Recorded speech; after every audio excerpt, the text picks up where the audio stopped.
Hey, what's up? My name BK, and this is not gonna be a long video. And before I start, I just want to say, this is the BK brand, and I own the rights to the BK brand. Yeah. Anyway, all rights reserved. hmm Um, Today's gonna be an astrology video. It's not gonna be long, and do not mind the headwear.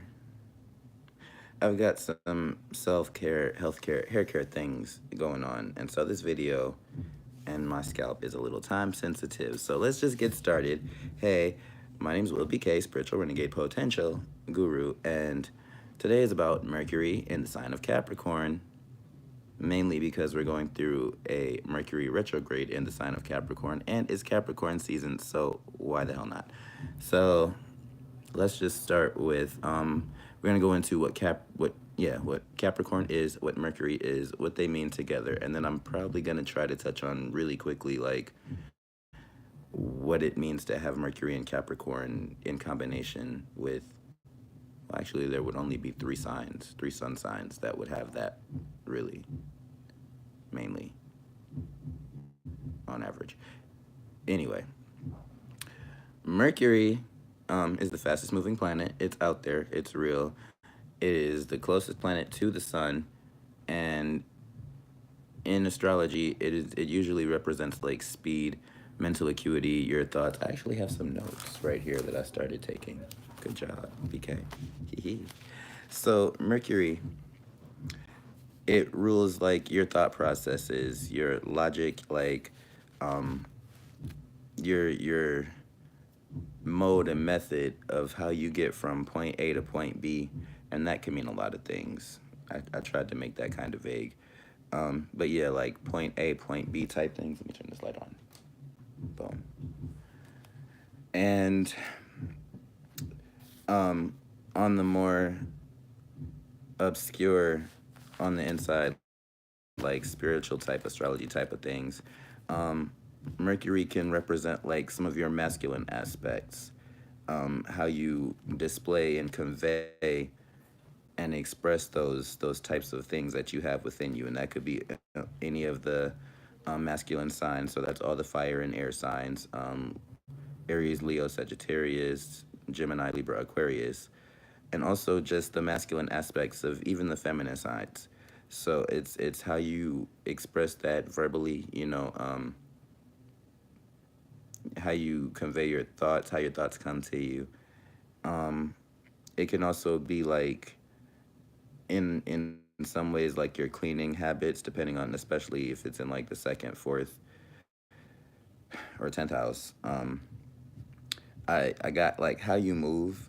Mercury is very like how you move type of sign. It can deal with your learning styles, your relationships with like your close siblings, your fams, your friends, like your inner circle. It can talk about the type of music you like to listen to, like your sense of humor, your attitude, and how that comes across to people. And what else? Oh, and I also have that it's like, Mercury, it deals with the signs of Gemini and Virgo. I don't know why I wrote Taurus and Libra. I was thinking Venus when I wrote that.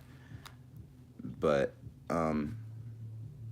Gemini, Virgo, and in some ways Sagittarius are all affected by like this Mercury energy. To be mercurial means to be like astute, like intelligent, academic, someone who studies a lot, who's well-rounded, things of that nature. And someone who also like moves quickly or moves in like unpredictable ways, like I'm going here and then I'm there, and then I'm going here and then I'm there, and then I'm going here, and then, you know. So Mercury is like one of those signs that just doesn't stop. Now, the sign of Capricorn represents many things. And the planets for Capricorn are more so Saturn and the moon. And so we have Saturn, the moon, and then the planet Earth because it's an Earth sign. Capricorn represents like duties, like responsibilities, like structures, establishments, like a sense of time. Like Capricorn is ruled by Saturn in astrology and in the mythos. That's like the Grim Reaper, the god of death, the father of time, like, and basically the All Father. Like if Thor was Jupiter, was Sagittarius, the biggest planet, who we now know is the father. Capricorn, Saturn, Kronos would be Odin, the All Father, like the father of the father.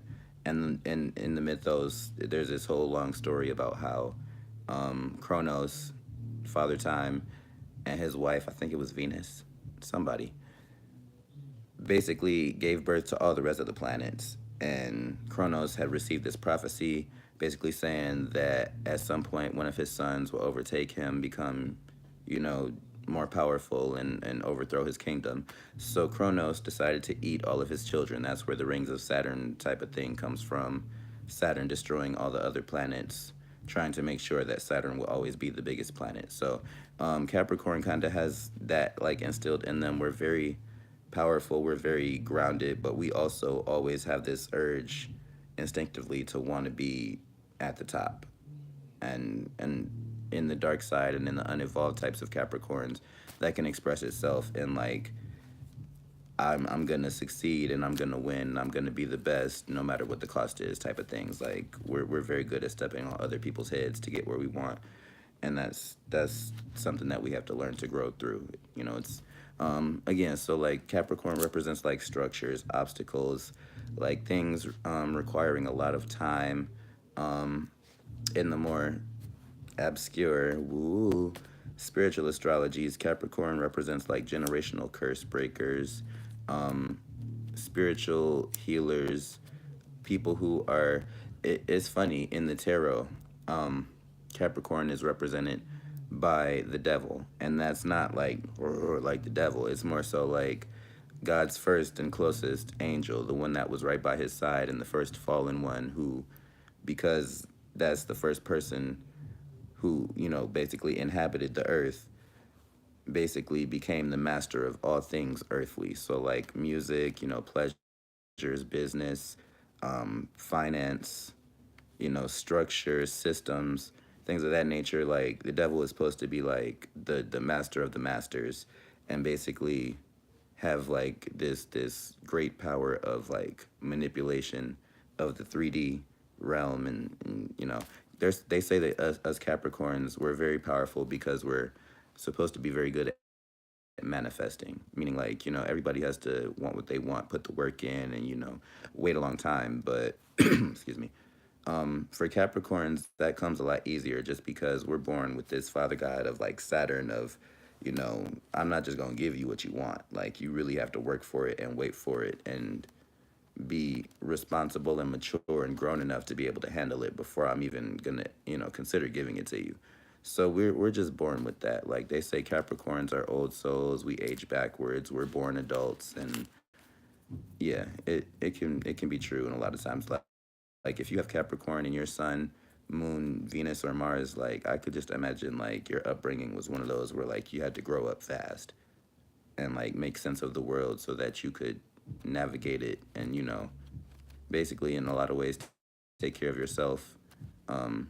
There's that thing, they say Capricorns can be like cold and like cold, calculating, like callous, like condescending, like a lot of C words. But basically, like overall, saying Capricorns have this sense of we're like unemotional. We have like this apathetic, nonchalant, I don't care attitude about anything that's not gonna help us propel and succeed in life. I'm not gonna say that's not true.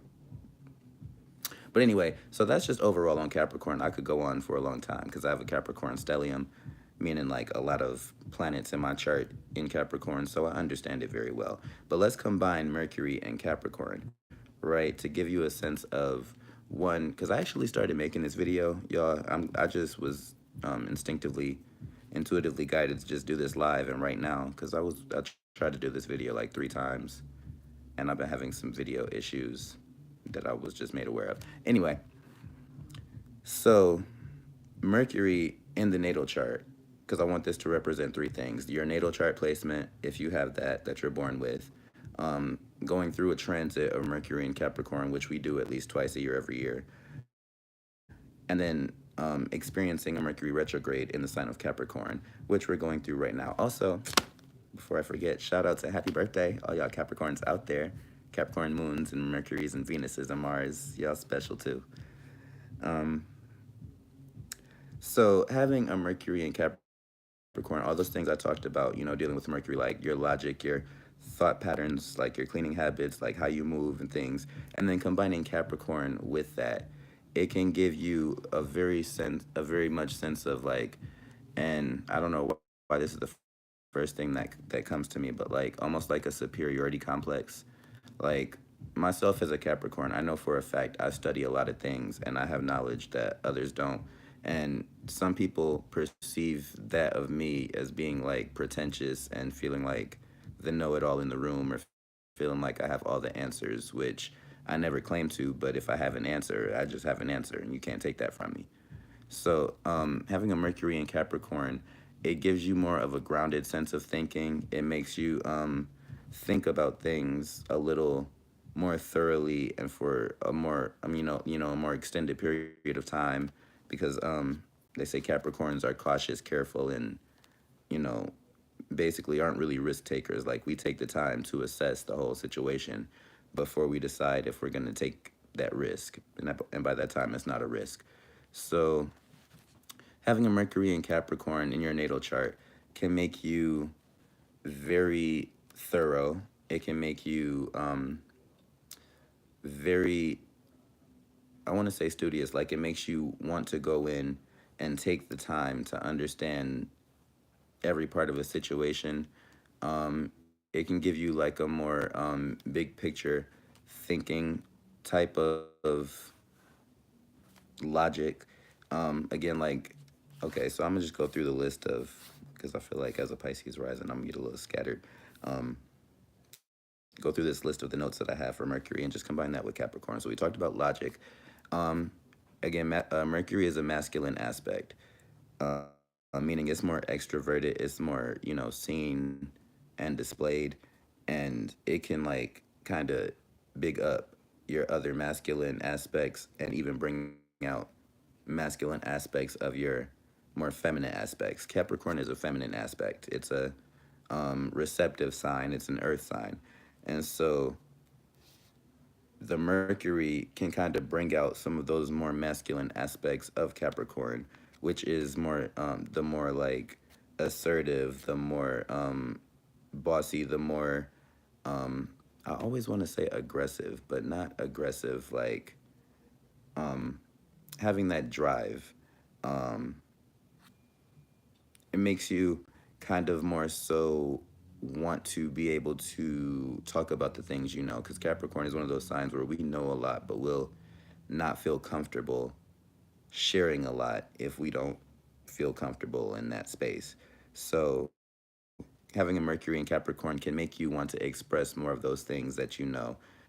It can bring a lot more order to your thoughts, like, and make you think in a more compartmentalized, like, thinking not in the box, but putting lots of things in boxes and putting labels on those boxes and only accessing those pieces of information inside those boxes when you need to, type of thing.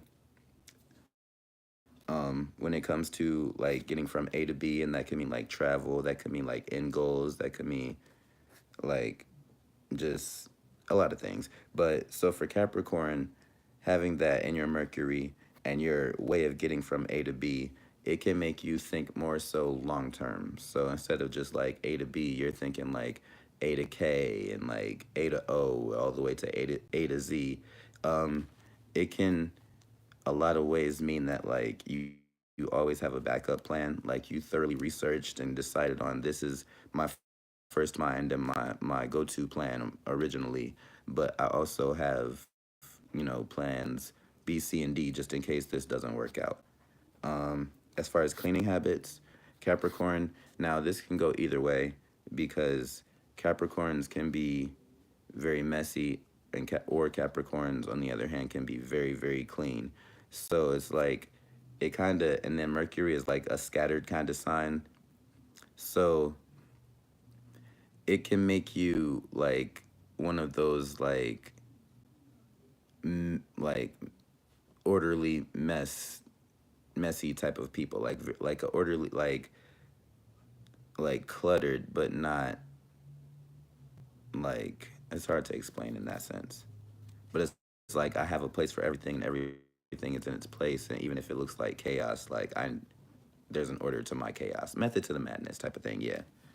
Um, as far as learning styles, it can make you more like a visual, kinesthetic learner, like a hands-on type of learner, a watch and learn type of learner, and also like even if you are like a audio learner, like you can learn by listening to things, it kind of makes that more orderly, easy to put together. Communication. Well, I'm not going to talk about that because I just feel like you could just take something from this.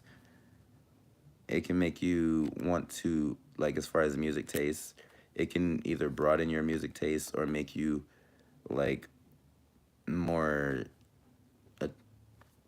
attracted and guided towards music that's, like, about getting to the top, like, being the best, like, I just heard making a way downtown, walking fast, faces pass, and I'm homebound. I'll be here yet because I got stuff. And then your wit and humor, as far as like your sense of humor with the Mercury in Capricorn, it can make you more like of a dry, sarcastic humor, like a ironic humor, like a satire humor type of person, where it's like kind of more so like intellectual jokes and things of that nature.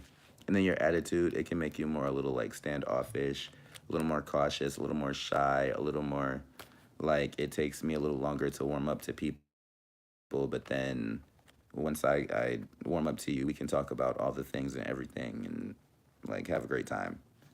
Um, so that's the, oh, and then I kind of have these,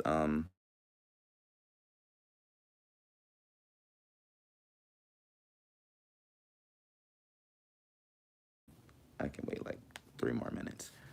Um, having a Mercury in Capricorn can also give you like this really, really intense, enduring sense of persistence, like willing to put in the work for a long time or wait for a long time for something, and being okay with, continuing on with life, but also, still waiting for that thing on the back burner kind of thing. Yeah. Excuse me. As far as transits, having a Mercury and, going through a transit of Mercury in Capricorn can kind of slow things down a little bit, just kind of in a beneficial way of you get more time to think about things and make decisions and get places without it being as big of a deal, and it kind of brings a little more order to things. It's also like a time when like there's like this emotional undertow of everything being communicated, like I'm saying one thing but I'm feeling this way, or like the feeling is supposed to make the communication more understandable. And then also a lot of things can be said in like cold, blunt, like crass ways that can hurt people's feelings, but it won't be expressed that feelings were hurt because it's like business, no pleasure.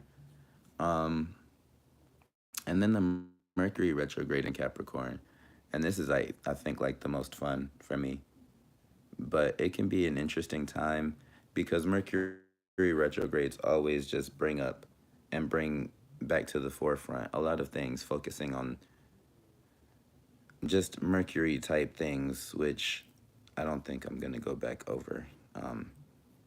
But brings up all of those things. Actually, yeah. So, during a Mercury retrograde, you'll see a lot of like past themes, past situations, like flashbacks of places you've been, reminiscing on relationships you've had, exes and past friends may pop up, like people you haven't heard from in a long time will just like cross your mind, and you'll end up like reliving a lot of it'll be like a very deja vu kind of time for a lot of things that you thought that you were like over or healed from or let go of and gotten past, but your subconscious is saying no, you didn't. So you can't sweep it under the rug again. Do something with it or throw it away. And then you have Capricorn coming in, and this is during the sign of Capricorn. This is Mercury retrograde. Is going to last all January basically. So even kind of into Aquarius season. It's going to bring up all the things that like you thought you have been building on for a long time, and if it's still worth the effort to continue putting into situations like that, or if it's time to let go and start anew. It's going to bring up a lot of themes of like I almost just said mental institutions, but like your educational systems. Like this Mercury retrograde is kind of bring to you like this continuing inner question of, do I really know, or was I taught the right thing, or is everything I know a lie, or is like going back and like breaking down the things that you've learned from basically your whole life. And this, this is an interesting Mercury retrograde, but it's bringing up all the things you thought you knew, all the things that you felt was established, and all the places that like really had an effect on you and you felt like gave you some type of growth or some type of like, or broke you in some way, is gonna show back up and be like, okay, so do I know what I think I know? Can I continue doing something with this, or is it time to drop it? And how can I grow from this? Because every Mercury retrograde is about a period of growth, but it's like, did I learn the lesson correctly the first time to now, like, not have to deal with this lesson again? I feel like I feel like every Mercury retrograde is in a way like taking a final or a midterm or like repeating a grade. It's always like, I thought I learned the lesson, but obviously if I learned it and healed from it and let it go, and this, I never needed to see this again, I wouldn't be seeing this again. So now, what can I do differently to make sure that I did it right this time? And, with Capricorn, dealing with time, restrictions and obstacles and things of that nature, it's like you might re-experience like some of the things that like you considered your biggest obstacles, and it's a test of the way that you got over the obstacle the first time. Can you do that better and learn from it even more? Yeah, there's a lot more to go into when it comes to this, but I have to go wash my hair. So I'll see you in a minute. Thank you guys for watching. I love you guys for being a part of the experience, the journey, and checking out my channel. I will see y'all in the next one. Stay tuned, subscribe, and Happy New Year. Happy birthday. Safe retrogrades, and yeah, it is just a time to be explicitly wonderful and expressly just you. Oh, you gotta love it. Happy New Year. Wait, I always forget how to turn off the Happy New Year to you. It's almost my birthday. I gotta make another one of those videos. Wait, when is my birthday? Happy. No, wait, I can't get copyrighted today. No, I did not.